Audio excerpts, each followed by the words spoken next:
Hi, this is Antminer Repair, and the Antminer Repair channel's on tonight. So, hey, if you're tuning in, we do everything about repairing Antminer boards. A lot of T17, and tonight we're doing an S17 Plus. I've done a series on S17 Plus zero ASIC issues. I believe I even live webcasted it. But yet, here's another board. In fact, if I count the boards in front of me that have zero ASIC, I'm probably looking at 40 different boards, or at least 35 anyway. So there might even be 35 videos about it if I had time. But not sure what to call this one because I already did one on S17 zero ASICs, but this is going to be S17 Plus zero ASICs 1221 maybe, and I might have a 1221-2. So what I'm going to show you tonight is this board I bought at a scrap. One chip was ripped out, one chip was ripped apart, and I've replaced those two chips, but I'm still getting zero ASICs. It came like this. I think I removed some heat sinks because I had to solder this guy. So I always remove the heat sinks around where I put it because I don't want to actually knock them off and knock another chip, so I make space. So these came missing this. I mean, obviously this board was dropped. And when a board's dropped, these are heavy heat sinks and they tend to pull on the chip, and with the bad solder that's on them already, it just complicates matter. Furthermore, when I do soldering or I put it on the hot plate, it loosens up some more chips, and it's kind of like this ever-ending cycle that you fight to fight down until everybody checks in okay, and then you just hope and pray that when you put it in the miner, it's going to go. At least this board has, you know, good chips. They'll have solder on the top. It's workable. It's a decent board for that matter. If you like this content, you'd really help me out by subscribing, because I know you're out there. Eventually I'll start communicating with my subscribers directly. There's about over 2,000 of you right now that are kind of interested in Antminer stuff, so that's kind of cool. Never thought that would happen. And then in this link there is an invite to a Discord server that has 1,900 people. When you get to the Discord server, you got to go to rules, press that green check box, and that gets you into the server so you can see everything and post everything and ask questions. And like I said, there's just a ton of information in there. So if you're thinking about repairing your boards, which you should be if you own an Antminer, goodness knows it's hard to find a repair shop.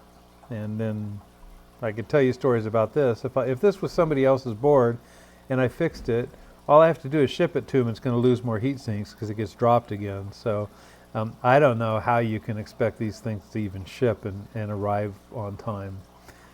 So these things, you probably ought to be able to repair them in that manner. So anyway, there is a bell up there you can say that notify me when I put up a new video, and that way when I post it, it'll say, hey, I got a new video out there, and you can watch it. And the Discord server, you should join it if you're interested in this. There is some for sale stuff in there if you're looking for something particular, and there's also a services offered. So there are some repair shops that participate in that board that's interesting, some good ones actually. So go for that. But let's get started here tonight. So this scrap board, if you can see, kind of I have a, let me see if I can turn this down, maybe, no, that's not it. So I'll tilt this up. You can tell these two chips are new. Can you see the copper right here? Copper here and here. So I had to replace these two dudes. So after I replaced them, I didn't even test the board. For all I know, it could have had power issues, but I just stuck them in and ran the test last night and found out that I have zero ASICs. So what I do with a zero ASICs S17 Plus board, or even probably a T17, is I look at chip 1, which is down here, and I look at chip 65, which is way up here, and I check the voltages. So we're going to do that first, try to get it on a close-up view on how I'm doing that. Zero ASIC is usually a power problem, and what's going on probably usually is the RO signal is not happening or the clock signal is not happening. Now I found some interesting things about the RO signal. You should probably test it first, but I kind of test the clock signal. When I don't get anywhere, I go back to RO.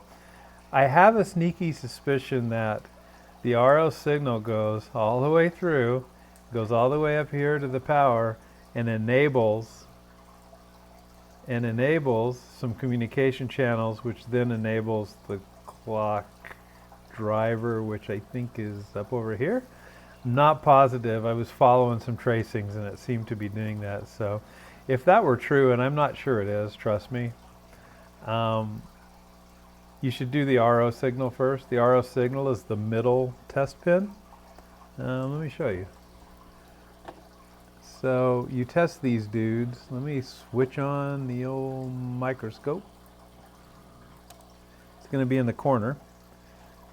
So there's these guys.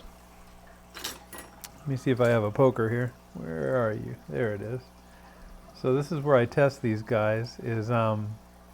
These are coming inside and outside of every chip. So usually the middle signal that you test on is the RO. This is the one that goes in reverse from chip 65 back to 1.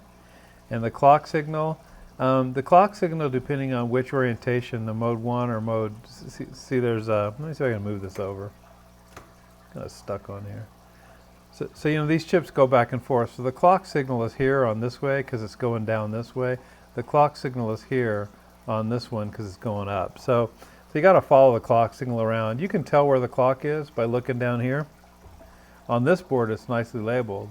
So the clock is actually this down here. So it's on the inside of this loop from the large heatsink side of the board. So we're going to be checking out clock. And like I said, I start at the beginning, and then I make sure clock signal is getting to the end, and I check it somewhere in the beginning, somewhere in the middle.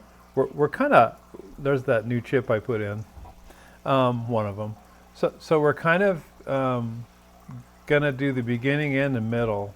You got to be careful checking voltages, like right here on the end where it's really convenient. These guys almost have their own power source, and even though if like the RO signal's bad, there's enough power here that it'll just light up and say, yeah, I've got 1.7 volts, which is what we're looking at. So whenever I try to do stuff, I'm always probably one in doing these, or two in. I always look at the center stuff because that's going to tell you really more accurately if you've got a signal or not. It doesn't say what quality of signal you have. Geez, is that solder sticking there? I don't know. I haven't seen that one. Yeah, it's just a reflection. It doesn't tell you what quality you have, but let me flip off the microscope right now. Okay, so let's take a look down here. I may have enough room to do this. I may not. Let's see. I'm just trying this microscope thing. Let me see if I can get in there. It's a long way over there and way off. Where's my microscope point? Here we go.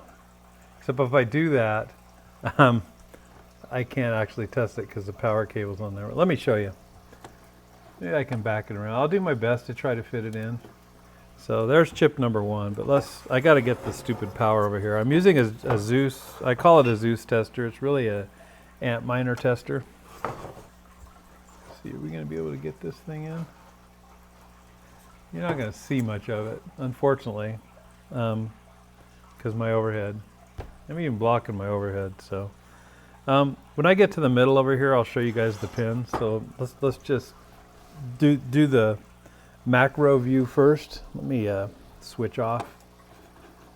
I need some hotkeys for these. I need to go get a special keyboard for this. Okay, so because I've got the meter here too. I'd like to get a camera on this, a camera on the voltage thing, and a camera on the tester. Maybe if I can go find some cheap cameras, I can put them all together. Or if you guys want to sponsor and work for a camera manufacturer, send me some cameras, I'll put them up. So, all right, so we're going to check this. And I need to plug power in, so that's over here. And I've got a bench power supply, and I've got the tester configured to only look for ASICs. Be careful about this. This is opposite of T17s. I do have a data cable here I'm going to hook up so it can talk to it. That board's kind of cracked there. It's had a hard life already. It's been all over the world. Okay. So I'm really after here, and then while the tester's running, because it runs a long time, I'm going to try to go up and probably look in between chips 65 and 64 and try to verify there's voltage. I'll try to keep the meter here so you guys see. I set it on the voltage setting basically. Man, I just don't like if I could just get rid of the glare. If I set that up. Okay, let's put that up on a stupid heat sink or something. It'll rock back and forth. That should be better. Maybe? Yeah, come on, guys. Okay. Still a little bit glare, but you can read it. Gotta make sure I can find my probes. Okay. So, first thing I'm going to do is the board's labeled. The actual clock signal, the beginning clock signal that goes to chip 1, it rides all along the bottom and comes out. There's a little label. If you remove off the first heat sink, it actually goes into a checkpoint. So I can actually test to make sure that the voltage system is functioning by looking at the clock signal to this first chip or the clock signal to this.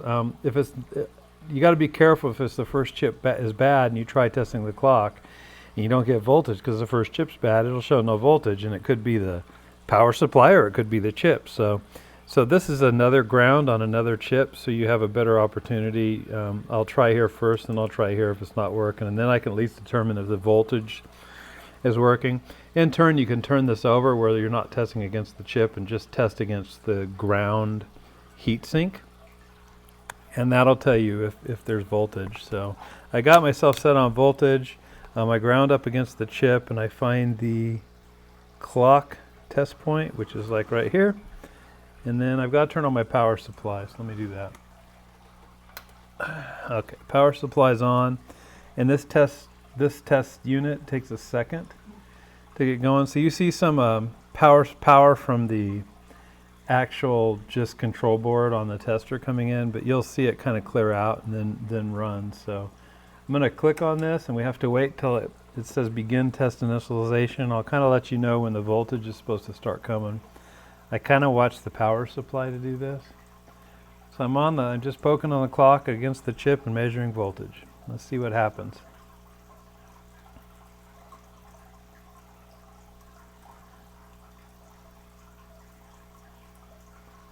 Not started yet. Gosh, I hope I don't have to reboot my tester sometime. There it goes. It should be registering. Yeah, so I'm getting a good, nice 0.8 here. Do you see that?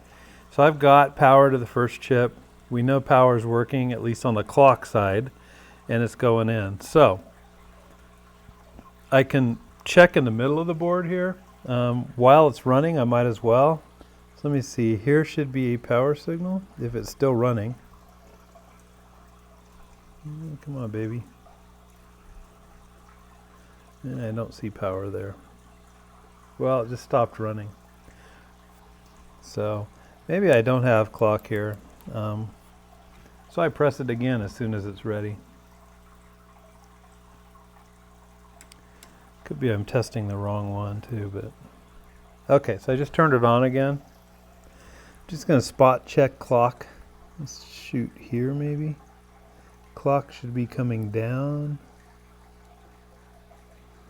So I see the power from the tester, and when the real power kicks in, it should change.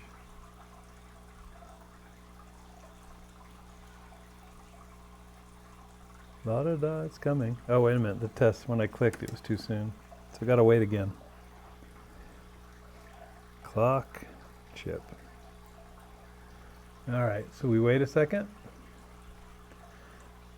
If you have the Russian tester, you don't have to wait for this, but the Zeus tester, I call it, or the Antminer tester, you do. But I've got the Antminer tester, so. Okay, waiting for that voltage. It just kicked in, so see I have voltage here. It's higher than 0.8, but these chips can handle 1.7, so I probably got a misbehaving LDO, but it's good enough to transfer stuff, so I've got voltage all along here. Maybe not there, but it might have dropped. Let's take a look here. Clock there. No clock there. So there might be an issue here, probably. I think it's gone now. Well, and that just shut off. Look at that. So probably have a clock issue here. I'm going to put a hold on that though. That's kind of interesting. That would make sense because this is right around where I heated this chip right here. And this chip next door, let me see if I can show a picture of that. This chip next door, let me go like this. Hang on. Take a look at that chip, what we're doing. I can't see the chip, but I can see the chip. My microscope is like at such an angle. I mean, I could lift it up. Then I can show it on video. He looks pretty trash. He just looks like, if Demon does look trash. Maybe I should clean him up. We'll take a look at him under the microscope. But anyway, I probably won't show you that on the microscope. But that's showing no clock, so I'm going to keep an eye on that dude. Now, in this case, when there's no clock and clock comes from here, I need to measure the same point from like this guy and make sure that it's this guy that doesn't have the clock, not this guy. So you have to work, if you detect something with no clock, you have to work it backwards to you find where the clock is. And then the first one that's bad, and you got to make sure upstream or downstream you also have clock, that's really the chip you're messing with. So let's go ahead and do that, and we'll try to target the clock. So I haven't even looked at RO yet, but let's have a look at that. So I'm going to hit the test button again. So this guy's clock was on the other side, this side. This guy's clock signal, which is one of the new chips I replaced, I haven't really tested them yet, is right there. Let's see what happens there. So I'm just working back up the chain. Okay, so I've got voltage there, and then I'll check here. I've got voltage there, so I've got voltage here. Then when I get to here, no voltage. So this guy could cause, is causing, might be causing a zero ASIC. So I'm just going to put a little mark on him right now. We'll maybe try to refloat him. So to demonstrate, so we know clock signal is not getting through. Let's go look at the end now. Let me see if I can get to the end and put it in a nice place where we can look at it. Maybe I can even straighten this microscope out so we can see in there, which would be great. Let me try. I'm going to move all the stuff around here. That would be way cool if we could see in there. See where I'm testing. All right. Close. Let's see. Oh man, so close. Well, let me tilt that dude here. So have a look in there. Got to keep my power cables right. Come on. I wish there was a better way to show this, but turn up the light.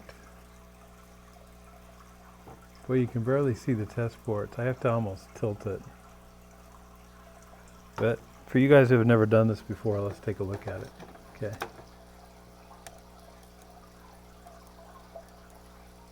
Alright, this might be hard to see, but if you look right in there between the 65th chip, you'll see those test points. The heat sinks, unless they've mucked with the board, are soldered to the chip so you can test against the heat sinks. So basically, when I set this board down, let me see, the clock signal for the last one would be, let me get up there. Not even showing the right one here. Yeah, not even showing the right one, but you guys don't know, so it doesn't matter. It's really up one chip, but that's okay. That's why it's so tight. The clock signal for this guy is that one right there. So I can select this heat sink. I can select this heat sink to ground against and then run the test, okay? I'm just going to do it one chip up, if I can get to that. Let's see. Maybe. That's the 65th chip, and there they are. So let's test that. Let me see. You can see the voltmeter. So this has kind of its own little power supply up here. So I'm going to stick a ground in. You'll see red, but I'm gonna stick a ground in like the heat sink, just like that. And I'm gonna, let me see, without the red wire. I'm gonna go down in there and I'm gonna select the clock. Like that. Make sure you don't touch it with the heat sink. I'm gonna hit test. See what our voltmeter does. You can't really see the board I'm messing with, but you can see the voltmeter. So this guy is on the heat sink and the probe is in there, and we're waiting for the voltage to turn on. See if it detects clock voltage.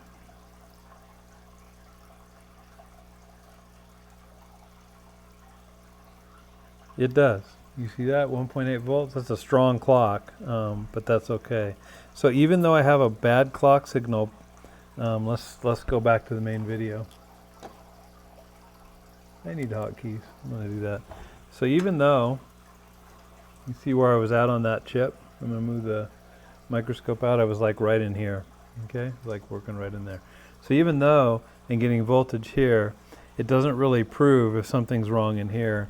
So you really do need to spot check during the middle. So I've located this chip as being bad. Get it up here. I've located this chip as being bad. Probably we'll take a look at it. I had a lot of heat on it because I replaced this chip next to it. So we can have a look under the microscope as soon as my testing's done. Just kind of probe around, make sure, maybe check the resistors on it, make sure everything's there. So let me get my microscope in here, and I'm going to change the view of the microscope to a little bit bigger. Okay, you can see full screen microscope now. Alright, so let's go find this dude, the one that I marked. Let me see what's the best way to do this. So here's my finger, the new chip. So this is what I soldered last night. And here's the new one. Here's the one giving us grief. What is all that stuff? Do you see that? Let me get some alcohol and see what's going on. Sure does look dirty. Boy, is that dirty. Just gonna clean him up. Because they're dirty doesn't mean they won't work. Oh man, it almost looks burned in there. I hope not. Yeah, it's just...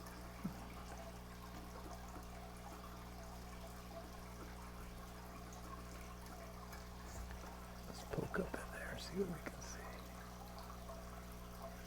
It's just old flux. So in general, I'd say, you know, he looks okay. The resistors are there. That's the proper resistors to have. We're missing a capacitor on one of my ones I replaced. Let's look at this side. See what we got there. This solder doesn't look so great. And the reason I say so, just by happenstance, I'll get a pointer.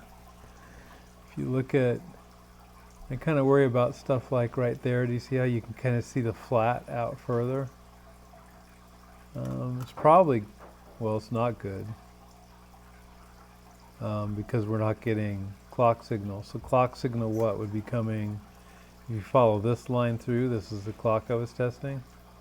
See, which way is he coming? Yeah, it's actually coming down. So this clock signal here, oh, I was over here, right? Let me make sure I'm telling you the right. Yeah, this is the clock signal. So if you follow this clock signal, it's somewhere down in that mucky mess that I could probably clean up. Because that looks like it's a clock signal, probably. It's dirt, though, you can see. So let's follow the clock. If you follow that probe. So it doesn't go through resistor, it just goes right into about right there. That's the thing. And then it comes back out. And that comes back out to this, which comes through this resistor and that one right there. So this chip isn't passing it on, so to speak. Now, not necessarily true. It could be the chip is fine. It could be that these two power lines that you can test here are not coming through here. So it could be that the problem's the chip before with these two power lines coming out, that maybe there's something wrong. Look at that crusty. Let's have a look in there, Tim. It could be that the chip before it isn't passing the power to it, because it has to pass the power to it. And usually the power on those two lines makes a difference. So I can measure that. We can measure that with a voltage. I put a voltmeter here and a voltmeter there. You can see what's coming out of this chip. But it's pretty scary. Just, I wonder if I can get a real close up of that solder. Let's go way in. If I can get it lit up enough. It's really like dark in there. All right, let's see how close we can get this. I mean, they're there. It's all murky. It's just old flux. Let's look at those bad ones. The bad ones don't look as bad right now, if you think about it. It's got some weird stuff. It's just got flux on it. So actually these don't look You know, they're dirty and they don't look great, but I think they're okay. So on this inspection, this is what I kind of look at is what am I dealing with here. The next thing for me to do is to refloat this chip. It's an AG. So what I'll do is I'm going to pull this off, I'm going to put it on a hot plate and wait for a little bit, and I'm going to reflow it. And then when I come back, I'm going to test it after it cools off, and I'm going to test the clock. And I may test the voltage coming out of this, coming down the line, for sure, because it's generated up and it flows down for the most part. This is kind of right in the middle of the board, right in the middle of break, so it could be this chip gets its power this way and this chip gets its power this way. I think sometimes, not here, you can see where it actually stops and another power source takes it up, which is kind of interesting. I don't know. I don't think that happens on the clock too much, but what's over here? Well, pretty dirty. This board's just really dirty. So that's what I'm going to do. I'm going to reheat that, dude. So let me flip the video off. Maybe we can do that right now and test it. I don't know if I can get the board cool enough. I'm going to move the microscope out of the way. So the first thing I have to do to reflow this guy, so the chip is that I'm looking at is right here. Okay, so I need to remove this because I'm going to get the big heat gun in there, and while everything's really hot, if I just knock this, it might pull the chip out, and I'm pretty clumsy. Someone's talking about shaky hands. I have shaky hands, but I've managed to go. So we're going to pull this off real quick. I'm just going to do that right now.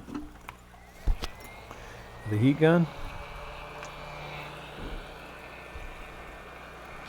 If you don't know how to take heat sinks off, I got a video on that. So you don't want to rush them. They should just fall off. I think to be safe, I'm going to take this guy off and this guy off. On an S17 Plus board, every heat sink you take off is a potential problem because you put it back on, heat the chip up a little bit, you'll lose connection, which is kind of crazy, but just how it is.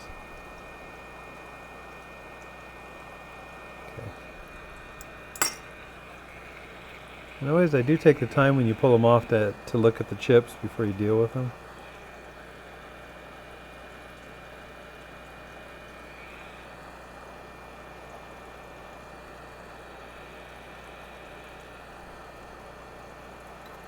All right, there we go. So we're after that clock signal on this guy right in the middle of all these where the light's shining. I'm going to move this up. I'm going to turn on my hot plate. Throw this guy up here. So this is the chip we're watching, right? Okay, so he's going to take a while. I've got the heat sinks on the back. I got my fan on high, so I'll turn that down. So I have a temporary hot plate. My Yihua broke down. I prefer the Yihua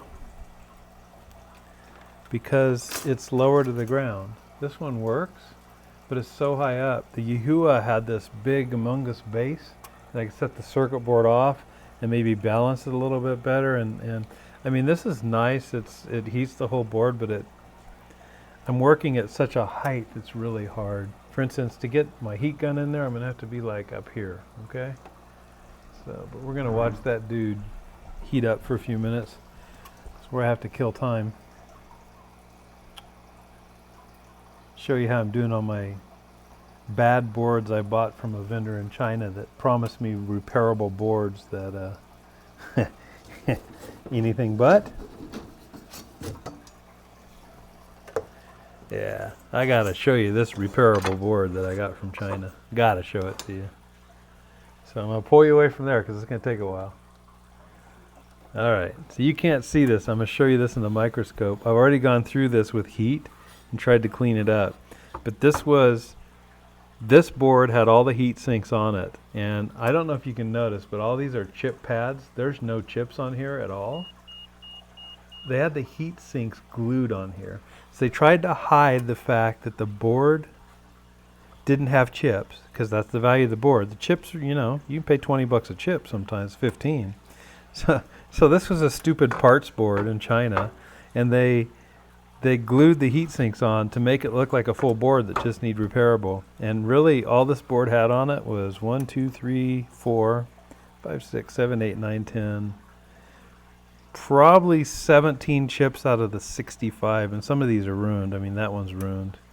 Probably all these are ruined. If you look at the chips that are left, I got a couple ones that I can use. But I'll show you how rough it is. Why this guy's he's at 130 degrees right now. Well, let's take a close-up look at this junk I got just to fill in. So they use here's one right here. They used the silver, I forget what you call it, silver epoxy. So they used like the S9 glue and put silver epoxy and then glued the heat sink on it. And so what they left me was a mess. And you guys who work on L3s and S9s, yeah, that's not a mess. I have to deal with that all the time, but we're not used to that. I mean, you usually solder this thing on there, but all this has to come off because I don't know. Obviously, this board's no good, but most of the case, this is what they gave me. And I cleared off most of the glue, but you can see some of this. I've got to clean it. I've got some acetate. I'm going to work on this. When I cleaned it, I ripped off. Whoop! There went a resistor. It's okay. They're going to get replaced if I get to fixing this board.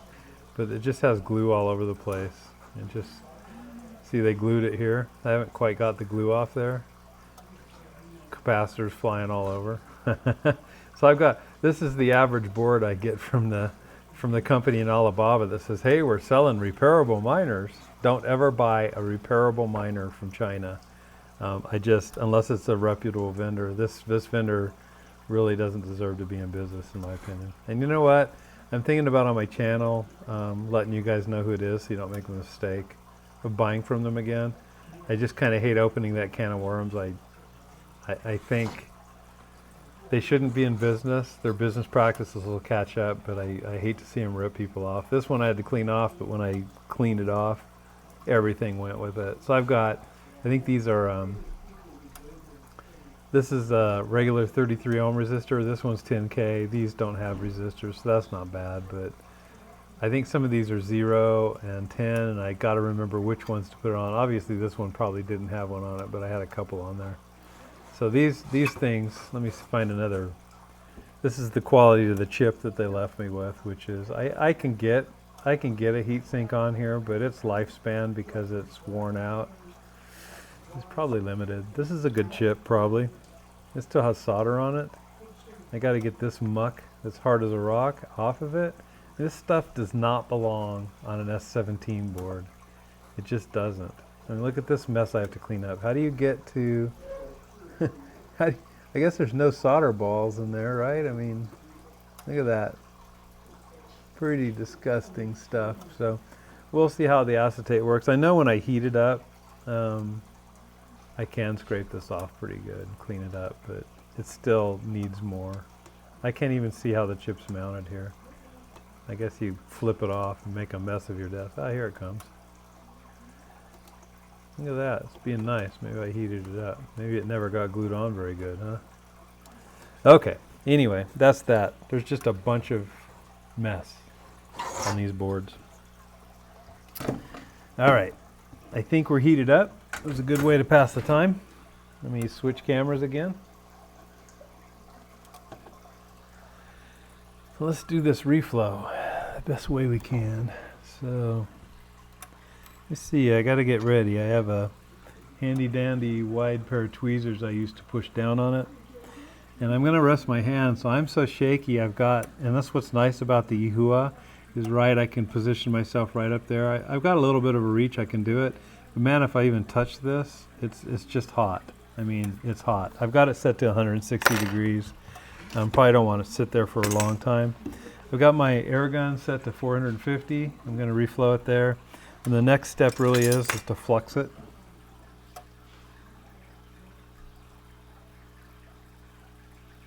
So I'm just going to be generous about the flux all the way around. And with these S17s, it takes a while to heat. The T17s heat up more, so let me see. I'm set to 456. So I actually put my elbow in one place and hold this heat gun right here. I don't know how much you're going to be able to see because I'm right over it. Hopefully you can see some. I'm just going to run that heater. Let me get a drink while I'm doing that.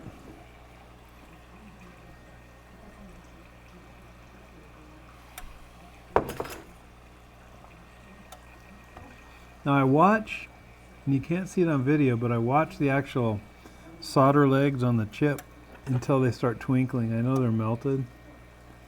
I'll probably add a second coat of flux. I'm just heating it up.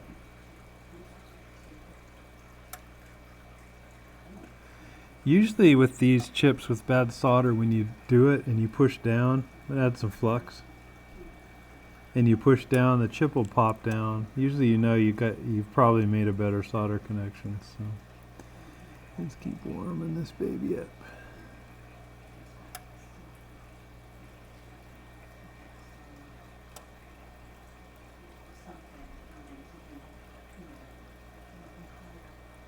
Okay, I'm seeing some movement now. Drop some more. And why I drop so much flux is it helps me see, because the flux cools it off and then they start twinkling and I know I've got them melted. So I mean, this chip should be hot right now, so I'm going to do it. I'm going to rest my hand over here. I'm going to come in here very carefully. Yeah, they're shining now. I didn't see much moving in there, so I'm going to kind of feel around without upsetting it. Alright, here goes. I'm going to push down on it. A little bit more time. Really, it was the back side that didn't have it. Alright, it's hot.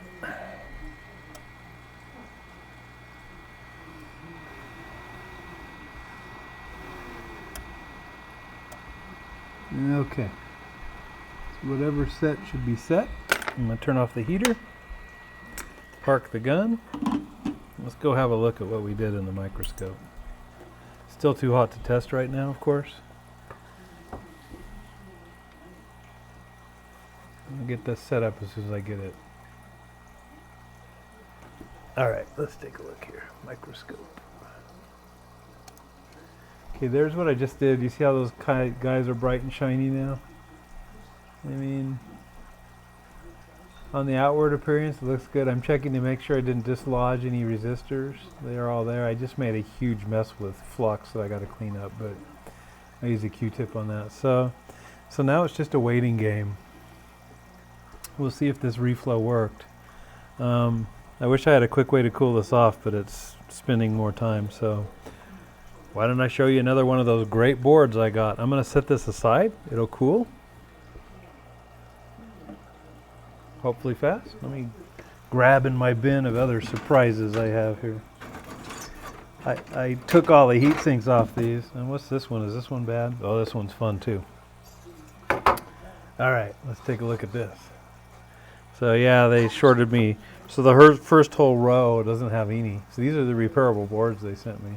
The second row has 3. Here's the quality, what I got to work with. Here's what I got to deal with. So, yeah. How do you, I mean, they're missing resistors. I mean, this is a project. I'm not sure I wanted, you know, when I order used boards, you know, the reputable vendors, or I think the best place to get used boards is the U.S. For those of you guys that are in the U.S. now. You know, China, if you live there, you might have good connections and might understand the business better, but for Americans to order these from China, all they're going to do is give you scrap boards that were no good in the first place. I've been finding a couple sources that I've built relationships with that have used boards. I buy them, and some are real difficult to fix, but the reason you're getting used boards is some of those guys can't fix the boards, and they know how to fix boards, so more of a challenge. Here's like a stray capacitor here. He's just sitting there. I'll replace him later. You can see where I've been scraping. So I must have scraped him off. See, here's some of the glue that's sticking here. It's like, give me a break. Yeah, look, so the glue went clear over where the resistors are. So you can't even see the resistors in here. They're here. So I'm hoping the acetate will do it. So I got a face mask and some gloves, and so I didn't get, oh no, that came off. But that's how it looked. It just covered everything. I mean, just a mess. So this silver epoxy, I looked at to see if I could use it. I actually asked the manufacturer, but they said it wouldn't withstand the heat. But it appears to me this stuff is adhering to the top of the chip really well. I just don't think you can't solder this. I think they're still using glue, obviously, to heat it. So the silver epoxy you can't solder, evidently, according to the people that fix these boards. It doesn't work too well. So talk about a zero ASIC board. This is going to be like a major zero ASIC board. And you know, you got to make sure G is. So then you go look at the power circuit over here. It's like, so that guy likes to burn out. This doesn't look too bad. It just looks dirty. Oh, wait a minute. Those are missing. Huh. Yeah. Those are supposed to be the, well, what version of this board? This might be an old version of the board. I don't think this is an old version of the board. So I think these chips are missing. You know, if you guys that repair chips, you know it's the CT1F chips. So this guy handles the, I want to say this guy handles the BI circuit. The CT1F handles the I2C communications, and there's two of them. One puts out 0.8, one puts out, and so it might be clock too. Can't remember. And the other one that sits here, and I'll show you on a good board. The other one that sits here puts out the RO, and they're enabled by this thing coming from the middle of the board, from the middle of nowhere up through here. This one. So I've studied this one that has to have a good RO signal to turn it on. This might be what keys in the RO to turn it on to communicate, and that's why it has to have an RO to run, or else you get zero ASICs basically. That's that one. This is your EEPROM. This is your PIC chip. And on the S17 boards, you have to test here and here to see if it has power. So this guy will have about 2.4 volts. This guy will push out about 3.2. And this 3.2 wraps all around and actually goes up to here and then goes into here to turn that communication on. So the PIC chip powers this guy, and I think this guy throws out something, and then the return signal comes back and powers this. It's kind of interesting how it happens. Still figuring it out. I'll do a video when I'm sure I know the flow. This is an inductor coil that has power. This guy right here, if you ever hook the power up backwards, is the first guy that goes. Of course, there might be more that goes, I don't know, because ask me, I burned a couple boards because I just get absent-minded. But this guy has 17 or 21 volts going in, and he'll put out a 3.2. So I think this guy like meets the 21 volts and then knocks it down to a 3.2. That the 3.2 feeds the PIC, and then the PIC, I think there's a 3.2. The PIC turns on the 3.2 and pushes it out, but I think the source of the 3.2 is this one. And on the Discord channel, people have talked about this. I don't know what part this is. It's an HMBU. Let me clean it up. They're on Alibaba for sale. They're on AliExpress. Well, I'm just looking for a cotton swab, and where I place my alcohol cap. Here it is. We're cooling off, so we'll get back to the video at hand as soon as it's cooled off. But if you look, there's different series of these guys. Let me. HMBUB. So it's great. You can buy them from Alibaba, but they don't say what the chip is. They don't have a part number, and so I don't even know if there's a data sheet. Maybe it's just data sheet. Maybe it's just made in maybe it's just made for this, and the company didn't do a data sheet, because I know this is a voltage controller, and it brings in 17 and pushes out 3.2, and it's probably got an enable, it's probably got a ground, and then something else. But you can buy those, and I've got to buy some because I burned a couple. But yeah, one of these boards I tried testing before I knew it was all screwed up, and it burned it up because the stuff shorted out on the pins. But yeah, I have to buy a couple of those. There's a link on the Discord server for those parts. All right, let me see how hot that baby is. Let's switch our view back, and we'll see if we did any good. Because if we didn't do any good, guess what? I have another chip to replace. And all that was because I heated the chip next to it, probably, or else that's where the shock wave went. So You know, one spot check is I can do the diode check on this before we do anything. Let me make sure you can see this. Let me see. So I'll turn it on diode mode. Let's just look at the inputs and the outputs of this. See what kind of readings we're going to get. So I'm just going to go through all the pins coming in on the test port and all the pins going out. Make sure I can get in there. 1120 is pretty good reading. This one's usually a little bit less. Come on, I don't have a good ground on the chip yet. 1040. And this is the middle pin. It should be about 400 right here. Yeah.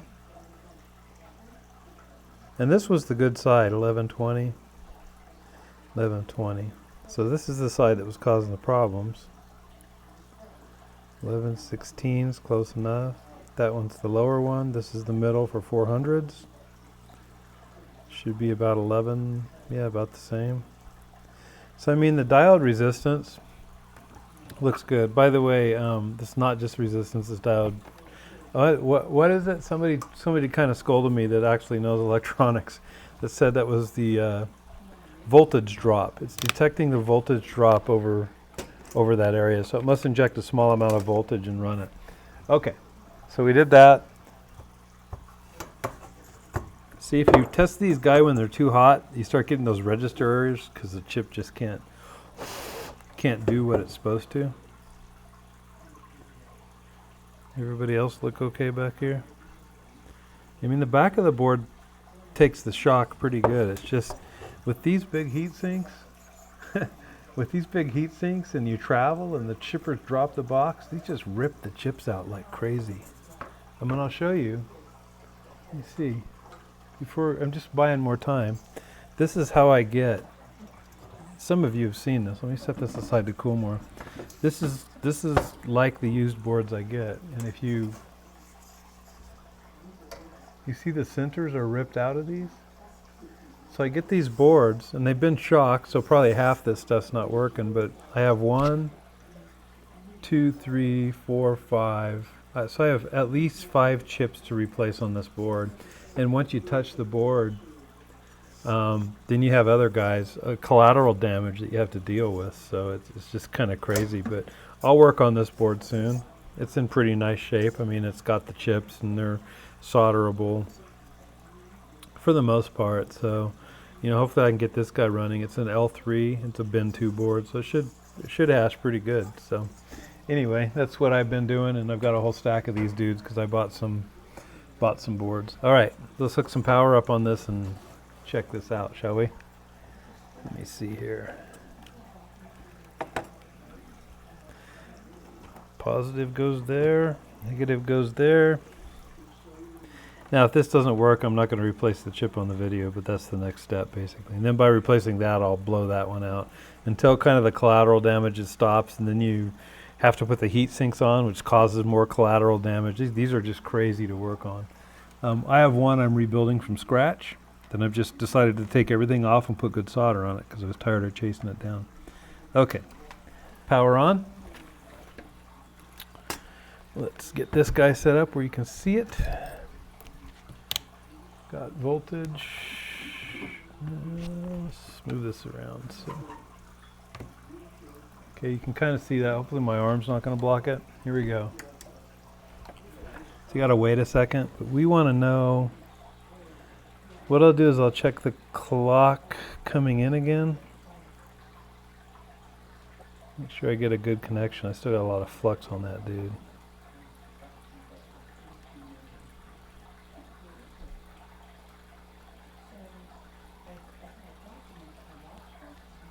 See what happens here. Okay, so we still got good voltage coming in and nothing coming out. See that? So while this is running, I'm going to check those two